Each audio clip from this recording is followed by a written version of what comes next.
Welcome back, subscribers, to Mr. Fix-It Anderson. Today, we're tackling a quick and essential car maintenance task, replacing your wiper blades. It's a simple job that can significantly improve your visibility and safety on the road, especially during those rainy days. Replacing your car's wiper blades is a straightforward process that typically takes only a few minutes per blade. Here's a step-by-step guide. Purchase the correct blades.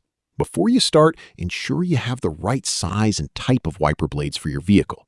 You can usually find this information in your car's owner's manual or by checking an auto parts store's fitment guide. Lift the wiper arm.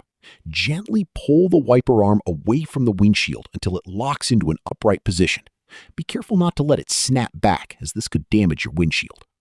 Remove the old blade. Most wiper blades are attached to the arm with a small tab or clip.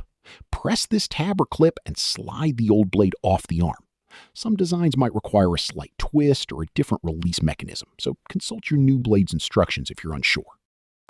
Attach the new blade. Slide the new wiper blade onto the wiper arm until you hear a click or feel it lock securely into place. Give it a gentle tug to ensure it's firmly attached. Lower the wiper arm.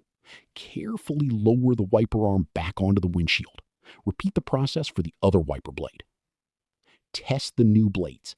Once both blades are replaced, turn on your car and activate the wipers to ensure they operate smoothly and clear the windshield effectively. You might want to spray some windshield washer fluid to simulate rain. And there you have it, a clear view and safer driving thanks to your newly replaced wiper blades. Thanks for watching, and don't forget to hit that subscribe button for more helpful tips from Mr. Fix-It Anderson.